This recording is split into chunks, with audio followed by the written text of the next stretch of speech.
Good morning, everybody. I love nature, and I've long used nature as a creative means of enjoying life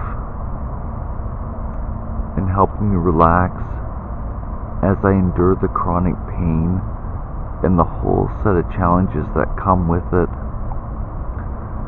I've just drove my electric wheelchair about 5 minutes from my home, and I just want to share this with you. It's November the 3rd today,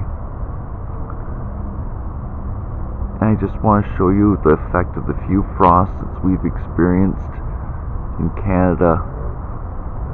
It's really pretty out. I hope you'll have a good day today. Bye for now.